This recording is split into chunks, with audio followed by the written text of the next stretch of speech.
성찬 성병제 나눠주셔서 감사합니다.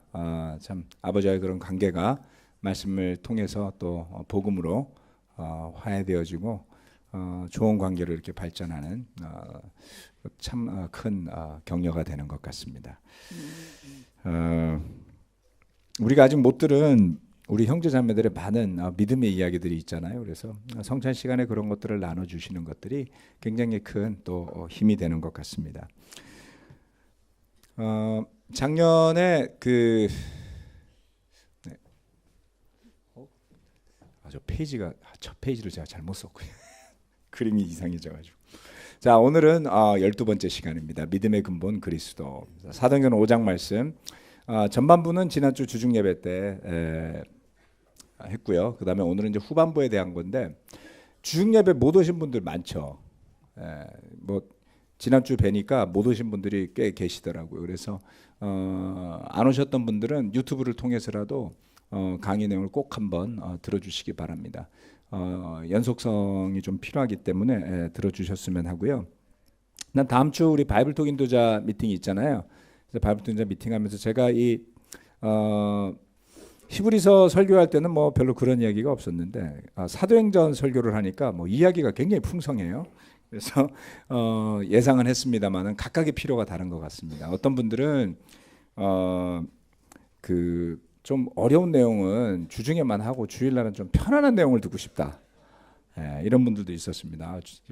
예배 드리면서 막 신경 쓰면서 설교 들으니까 힘들다. 그래서 제가 바이블톡 인도자한테 꼭 좀 이야기하시라고 그랬어요. 그런 분들도 있고, 또 어떤 분들은 뭐 내용이 좀 어렵지만 두 번, 세 번 계속 듣다 보니까 좋더라, 이런 분들도 있고요. 다양한 의견이 있는 것 같습니다. 제가 그래서 처음에 사실 그 전제를 좀 던졌었죠. 히브리서와 사도행전 설교는 좀 많이 다를 겁니다.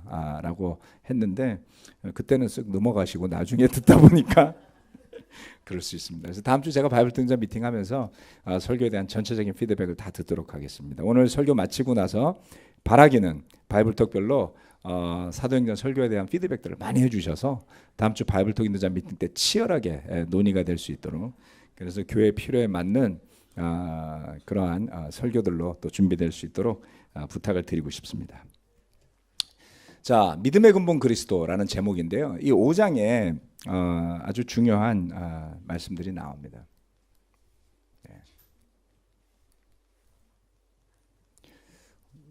다른 컴퓨터로 작업을 했는데도 얘가 느리네요. 오케이.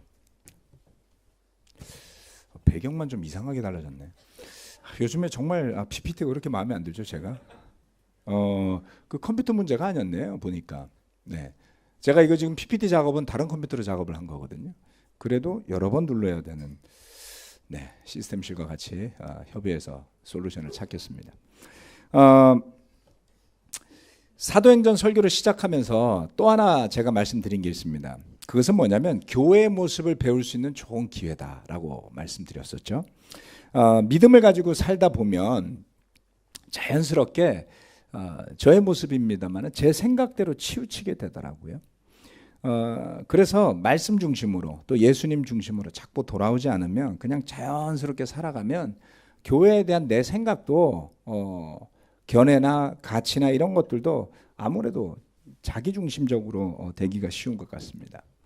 몇 년 전에 10몇 년 전에 제가 허리를 크게 다쳐서 요가를 배운 적이 있었어요. 근데 요가를 배우면서 아주 기가 막힌 테스트인데 여러분도 한번 해보세요. 요가 선생님이 정말 귀가 번쩍 뜨이게 하는 이야기 중에 하나가 이렇게 눈을 감게 하고 제자리 걸음을 하라는 거예요. 눈 감고 한 30초, 뭐 길면 30초 이상 하지 마세요. 넘어질 수 있으니까. 좀 제자리 걸음을 쭉 해보시면 눈 떠보면 나는 제대로 걸은 것 같은데 어떤 사람은 완전히 반대로 서 있고요. 어떤 사람은 한 90도 돌아가 있고요. 그렇게 되더라고요. 오늘 집에 가서 한번 해보세요. 무슨 이야기냐면 우리 몸이 좌우 대칭이 아니라는 겁니다. 쓰는 근육도 다르고, 그래서 나는 똑바로 걸은 것 같은데 돌아보면 몸이 틀어져 있죠. 이것이 우리 믿음도 그와 비슷하다는 겁니다. 그래서 사도행전 말씀 안에서 우리가 교회로서 살아가다 보면 늘 치열하게 사느라고 바빠지게 되죠. 네. 어찌 보면 그래서 더 많은 격려와 위로가 필요한지도 모르겠습니다. 그러나 사도행전 말씀 안에는 우리가 그냥 지나쳐 왔거나 또는 평상시에 그다지 중요하지 않다고 생각해서 넘겼던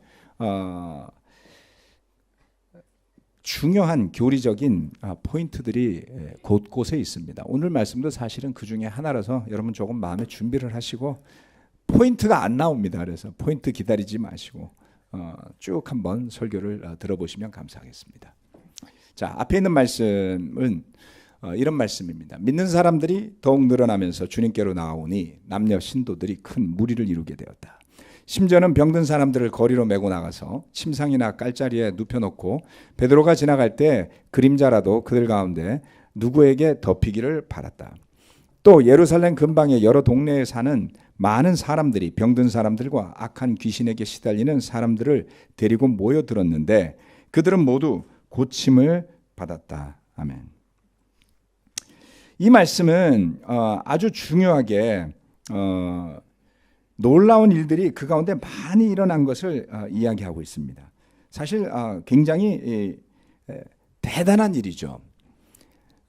3장에서 나면서부터 걷지 못했던 그 평생 구걸을 하던 사람이 낫는 기적이 있은 뒤로 이 5장에 와서는 병고침 또는 귀신을 쫓아내는 일과 같은 그러한 일들이 예수님 시절에 있었던 것처럼 사도들을 통해서도 왕성하게 일어나는 모습을 볼 수가 있습니다. 이것은 교회 초기 사역의 아주 중요한 한 부분이었던 것 같습니다. 성령이 내려오면서 시작된 그 교회가 이제 점점 14절 말씀이 이야기했죠.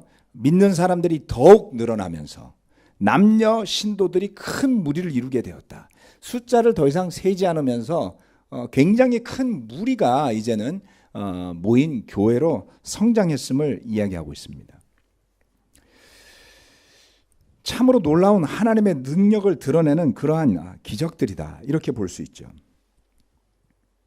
그런데 특별히 5장에서는 주목할 것 중에 하나가 이 기적들에 대한 이야기가 언급이 된 뒤로 5장을 넘어가서 이러한 내용이 더 이상 반복이 되지 않더라는 겁니다. 물론 사도 바울이 전도 여행의 과정에서 독사에 물렸지만 죽지 않는다라든가 어떠한 형태의 기적적으로 볼 수 있는 일들이 몇 건 정도는 나오지만 병고침에 대한 이야기가 지속되지 않는 것을 볼 수 있습니다. 그것은 왜일까요? 같이 생각해 보고 싶은 것은 이런 것입니다. 지금 읽은 이 사도행전 5장 14절로 16절의 말씀이 때때로 우리가 생각하기를 이렇게 병을 고치는 일이 오늘날에도 교회 안에 일어나야 되는 것 아닌가. 그럴 때 그것이 정말 진정한 초대교회의 회복을 이야기하는 것이 아닐까라는 생각을 자연스럽게 할 수 있습니다. 믿음이 충만하다면, 성령이 충만하다면 우리 교회 안에서도 그런 일이 막 이렇게 일어나야 되지 않을까 하는 생각을 하곤 합니다. 사실은 그렇게 그러한 것을 강조하는 교회들이 대한민국에 꽤 많이 있습니다. 저도 그 대표격의 교회 두 군데를 다녀봤고 그 중에 한 교회에서는 기본적인 교리까지 다 마스터했고요. 하지만 중요한 것이 있습니다. 전 세계적으로도 그런 교회들은 많이 있습니다. 그런데 주목해야 할 것 중 하나는 이처럼 한때 일어났던 기적이 과연 지속적으로 교회 안에서 일어나고 있음을 기록하는가 라는 것이죠. 성경에는 아니면 그러한 것이 다른 것으로 대체되는가라는 것을 주목해 볼 필요가 있습니다. 성경 안에는 굉장히 많은 다양한 이야기들이 등장하죠. 창세기로부터 시작해서 계시록에 이르기까지. 또한 여러 가지 해프닝과 사건들이 나타납니다. 그런데 나타나는 모든 내용이 처음부터 끝까지 지속적으로 나타나지 않는 일들이 있다는 것이죠. 또 모든 내용이 동등한 가치를 가지고 지속적으로 강조되지 않더라는 겁니다. 이것은 저와 여러분의 신앙을 굳건하게 가져가는데 아주 중요한 일 중에 하나입니다. 성경 어느 한 부분을 읽고 그 한 장만 가지고 믿음을 주장하려고 한다면 굉장히 무모한 것이죠.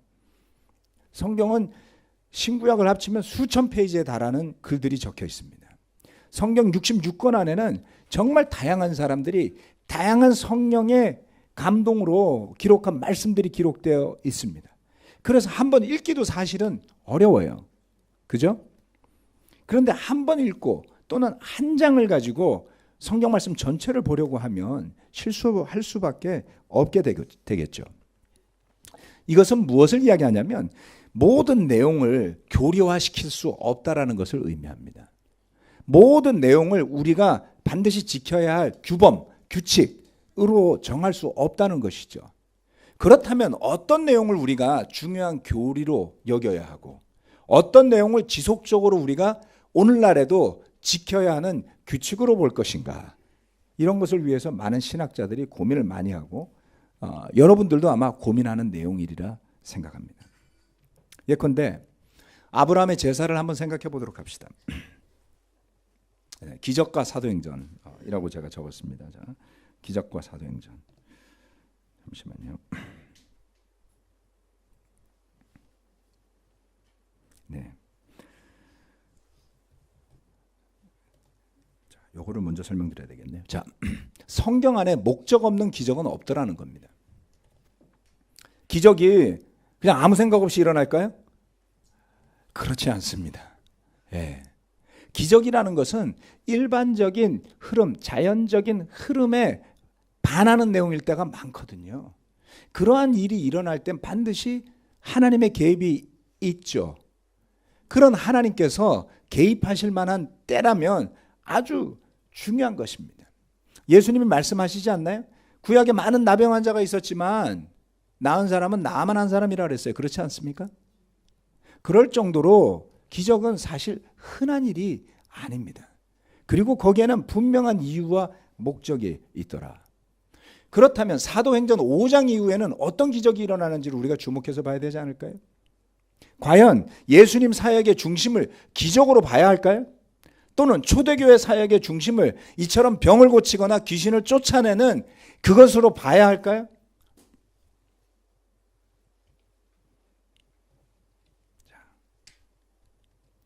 방금 말씀드린 것처럼 성경의 가르침 중 교리나 규범으로 정할 것에 대해서는 신중할 수밖에 없게 되겠죠. 그래서 방금 예를 드리고자 하는 것이 아브라함의 제사의 예입니다. 아브라함이 제사를 드려요. 여러분 기억나세요 혹시? 아브라함이 제사를 어떻게 드렸는지? 아브라함은 율법이 없었어요. 그렇죠? 율법이 없었지만 믿음이 있었다라는 것으로 나중에 사도 바울이 설명하죠. 그런 아브라함이 제사를 드릴 때에 그는 이렇게 제사를 드렸습니다. 아브라함은 장막을 거두어서 창세기 13장 18절 말씀인데요. 제가 읽겠습니다. 헤브론의 마물에 곧 상수리 나무들이 있는 곳으로 가서 거기에서도 살았다. 거기에서도 그는 주님께 제단을 쌓아서 바쳤다. 이 말씀대로라면 아브라함은 이사해서 가면 제단을 쌓아서 하나님께 바친 것 같아요. 그렇죠? 근데 그 제단이 뭘로 됐을 거예요? 아마 돌로 됐을 겁니다. 그러면 그 돌에 대한 규격이라든가 돌의 종류라든가 이런 게 설명되어 있지 않죠. 예. 그 외에도 아브라함만 그랬을까요? 야곱은 가다 말고 하나님을 느낀 곳에다 돌단을 쌓았어요. 그러면 우리의 신앙을 중요하게 여긴다면 여러분 영적으로 의미가 있는 곳에다 돌단을 쌓습니까 지금? 그렇게 하지 않죠. 자, 아브라함의 제단은 모세의 율법이 주어지면서 성막과 성전으로 대체됩니다. 그래서 율법이 명확하게 주어지고 나서는 제사장을 통한 제사가 아닌 모든 제사는 불법 제사가 됐어요. 그렇죠? 그럼에도 불구하고 이스라엘 백성들이 산에서 그냥 적당히 단을 쌓아서 드리는 제사가 있었는데 그것을 불법이다, 산당 제사다 이렇게 이야기를 했죠. 그러한 율법에 의한 제사가 아닌 것들은 종종 진실되게 드릴 때도 있지만 이방 종교와 혼합된 형태로 빠지기가 쉬웠어요. 형태가 변했다 이런 말씀입니다. 자, 그런데 이처럼 우리가 때로는 어떠한 형태, 내가 생각할 때 중요하다고 여기는 것들을 신앙의 표준으로 삼고자 하는 경향이 있습니다. 그것은 사마리아 여인의 신앙의 모습에서 찾아볼 수 있는데, 요한복음 4장에 가면 사마리아 여인과 예수님이 대화를 나누는데요, 사마리아 여인도 신앙은 있어 보여요. 하나님에 대한 이야기를 하니까. 그런데 그 여인의 표현이 아주 흥미롭습니다. 4장 12절 말씀에 이렇게 이야기를 했어요. 선생님이 우리 조상 야곱보다 더 위대하신 분이라는 말입니까? 그는 우리에게 이 우물을 주었고 그와 그 자녀들과 그 가축까지 다 이 우물에 물을 마셨습니다. 사마리아 여인의 신앙의 중심이 지금 어디에 있는 것 같이 느껴지세요? 우물이에요. 그리고 야곱이, 갑자기 왜 생뚱맞은 야곱이 나오죠? 모세도 아니고요. 그렇죠? 여러분 창세기 가서 돌아보면 야곱이 우물을 많이 팠어요. 머리가 좋아가지고. 왜냐하면 짐승수가 늘어났으니까요. 그래서 야곱의 우물이 유명해진 거예요. 이 여인은 가장 자랑스럽게 여기는 게 그 우물이었어요.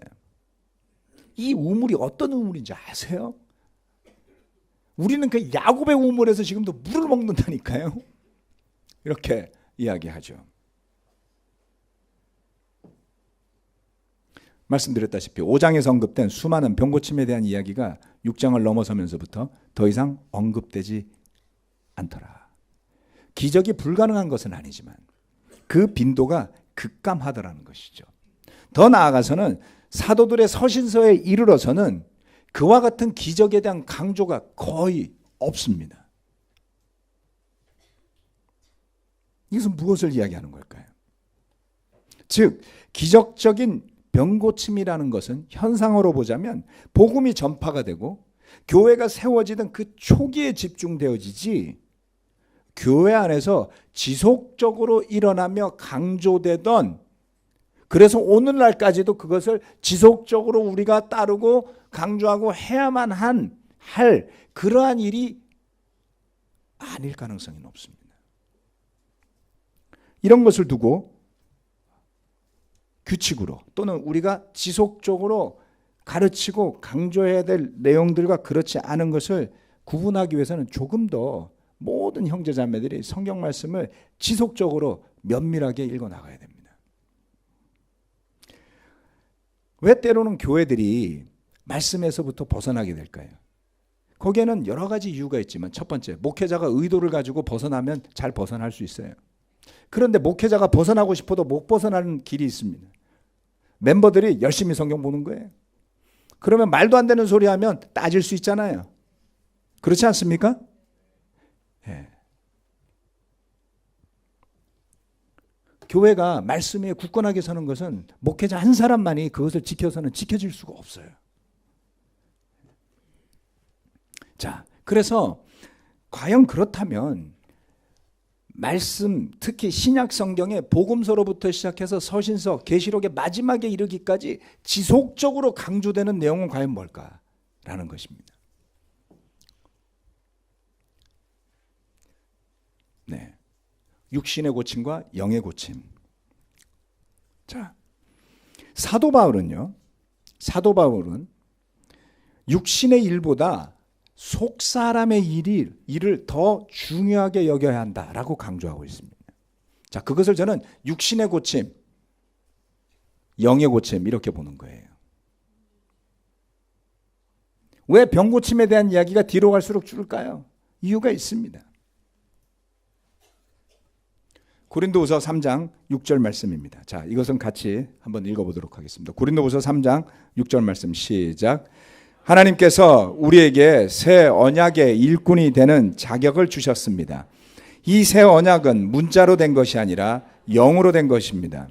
문자는 사람을 죽이고 영은 사람을 살립니다. 여기에서 문자라고 하는 것은 율법을 이야기하는 겁니다. 율법의 많은 내용은 무엇에 대한 이야기일까요? 해야 할 것과 하지 말아야 할 것에 대한 이야기죠. 우리가 인간으로서 우리의 행동에 대한 것들이죠. 그래서 사실은 육에 대한 내용이 많이 있습니다. 먹어야 할 것들, 해야 할 것들, 규범적인 것, 규칙적인 것을 많이 이야기하죠. 그런데 그것은 사람을 죽인다라고 이야기를 했어요. 율법이 사람을 죽인다라고 생각하시면 안 됩니다.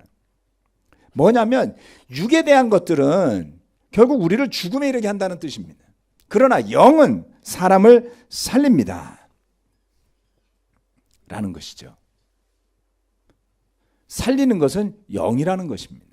고린도전서 6장 19절과 20절 말씀 우리가 너무나 잘 아는 구절인데요. 네. 오케이. 자, 19절과 20절 그 부분도 같이 한번 읽어보도록 하겠습니다. 시작. 여러분의 몸은 여러분 안에 계신 성령의 성전이라는 것을 알지 못합니까?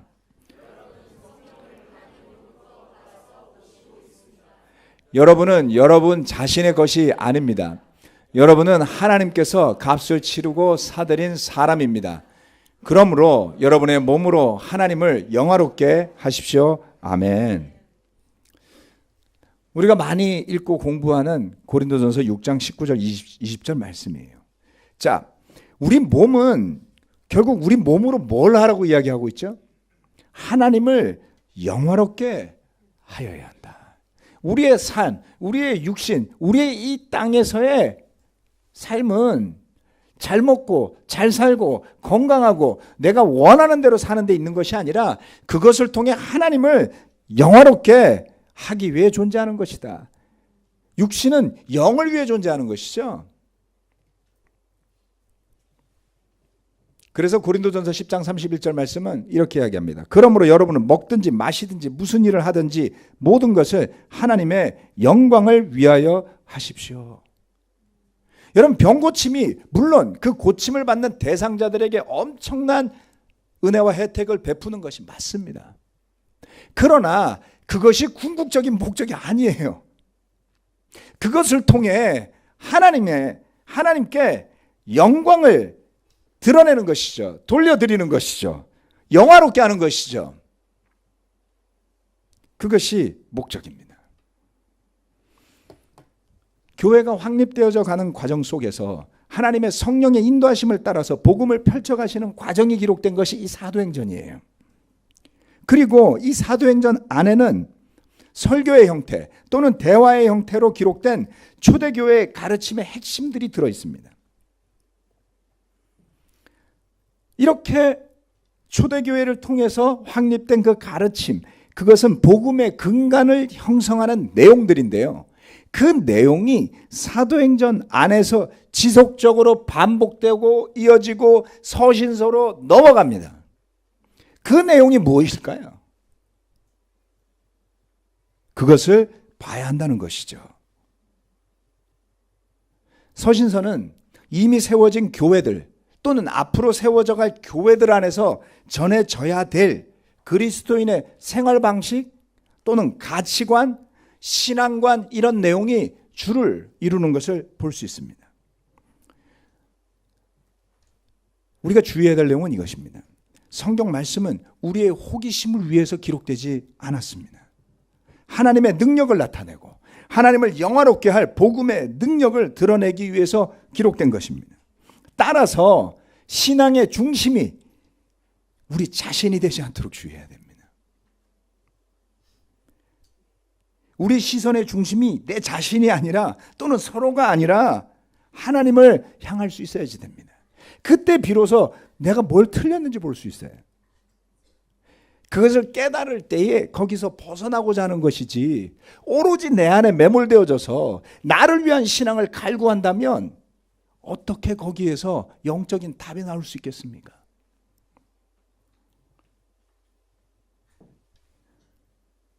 이와 같은 놀라운 기적이 일어나고 구원받는 사람들의 수가 늘어난 일 뒤에 일어난 일은 더 심한 핍박이었어요.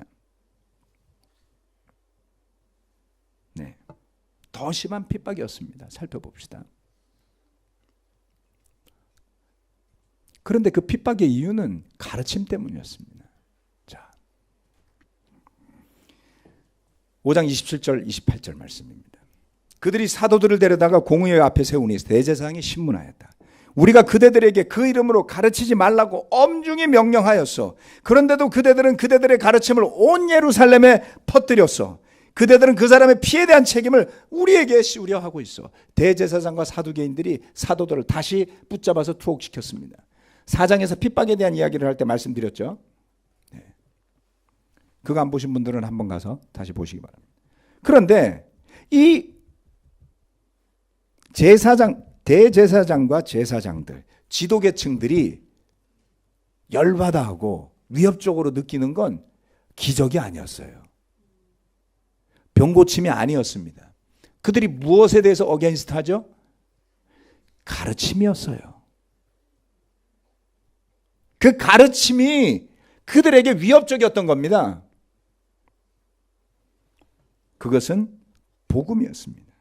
그리고 이 복음은 바로 예수 그리스도에 대한 것이었어요. 자, 봅시다. 31절까지 하나 더 있어요. 네. 자, 사도행전 5장 29절로 32절인데 제가 읽겠습니다. 베드로와 사도들이 대답하였다. 사람에게 복종하는 것보다 하나님께 복종하는 것이 마땅합니다. 우리 조상들의 하나님은 여러분이 나무에 달아 죽인 예수를 살리셨습니다. 하나님께서는 이분을 높이시어 자기 오른쪽에 앉히시고 용도자와 구주로 삼으셔서 이스라엘이 회개를 하고 죄사함을 받게 하셨습니다. 우리는 이 모든 일의 증인이며 하나님께서 자기에게 복종하는 사람들에게 주신 성령도 그러합니다. 이랬더니 그들은 이 말을 듣고 격분하여 사도들을 죽이려고 했어요. 무슨 일이 벌어졌죠? 자, 사도들도 제자들도 어느 누구도 기적을 높이지 않았습니다. 그것을 자랑하지 않습니다. 누가 기적을 했는지에 관심도 별로 없어요. 그렇지 않습니까? 베드로가 내가 병자를 고쳤는데 이렇게 말하지 않잖아요, 여러분. 그런데 사람들의 신앙은 그리로 흘러가기 쉬워요. 1세기, 2세기, 3세기를 넘어가면서 로마 비잔틴 제국에 널리 퍼졌던 교회 안에서 유행했던 일 중에 하나가 뭔지 아십니까? 성지 순례였고요. 두 번째는 성스러운 유물들을 구입하는 일이었다고 그래요. 예를 들면 사도 베드로의 뼈 조각 또는 신발, 지팡이, 사도가 12명이나 있었으니까 그 사도들의 유품이라고 말하는 것이 예루살렘에서 어마어마하게 유통이 됩니다. 비잔틴 제국에 교회가 수없이 많았어요. 그리고 그 중에 여력이 되는 사람들 전부 예루살렘에 와가지고 유품을 다 사갔단 말이에요. 왜요? 그걸 사가지고 가서 모셔놓고 기도하면 내 병 고침에 도움이 될까 해서. 신앙이 어디로 흘러가는지 쉽게 볼 수 있는 대목이죠. 베드로는 그것을 자랑한 적이 없었어요. 그들을 죽이려고 위협하는 사람들 앞에 서서 무엇을 이야기합니까? 소리 높여서 죽음의 위협 앞에서도 말했던 것은 예수 그리스도께서 하나님의 우편에 앉아 계신 우리의 주님이 되신다라는 것을 전하는 거였습니다. 예수 그리스도를 향한 믿음, 그것이 복음이었어요. 그것이 그들이 전하고자 했던 가르침이었습니다. 그것이 바로 교회의 토대를 구성하는 것이었죠. 복음의 근본, 그리스도이십니다. 우리는 무엇 위에 우리 자신의 신앙을 세우고 있을까요?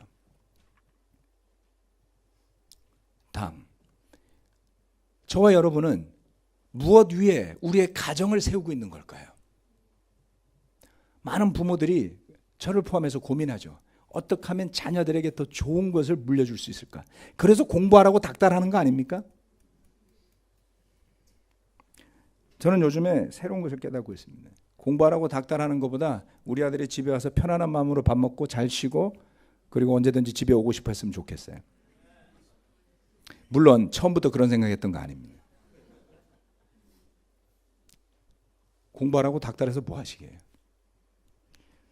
자녀들에게 재산을 물려주고 싶으신가요? 상속세만 엄청납니다. 있었단 소리가 아니라 있는 사람들이 그렇다고요. 여러분 생각에 그런 것이 들어있으면 여러분의 자녀가 여러분한테 재산을 배울 거예요. 여러분한테 학력을 배울 거예요. 정말 그게 물려주고 싶은 건가요? 복음 위에 가정을 세우십시오. 우리가 잘나서 부부관계가 변하는 게 아닙니다. 우리의 인품이 놀랍게 좋아져서 부부관계가 좋아진다. 천만의 말씀입니다. 저의 인격은 20년 전이나 지금이나 똑같고요. 달라진 게 없어요. 말씀 때문에 그 말씀 위에 서려고 그 말씀 안에 있으려고 하는 믿음 때문에 겨우 살아가고 있는 겁니다. 여러분 한 발자국만 벗어나면요 낭떠러지지 평지가 아닙니다. 많은 사람들이 착각해요. 내가 이래도 괜찮겠지. 내가 이 정도 떨어져도 이 정도 멀어져도 괜찮겠지. 그러다 그냥 가세요. 그러지 마세요. 저는 그런 분들을 너무 많이 봤어요. 지난주 주중예배 때 제가 말씀드렸죠. 죄는 달콤하고 좋지만 죄를 짓지 못하는 것은 짓지 않으려고 애쓰는 것은 여전히 죄임에도 불구하고 그것은 두려움 때문이라고요. 우리는 무엇 위에 우리 교회를 세우려고 하고 있는 것일까요?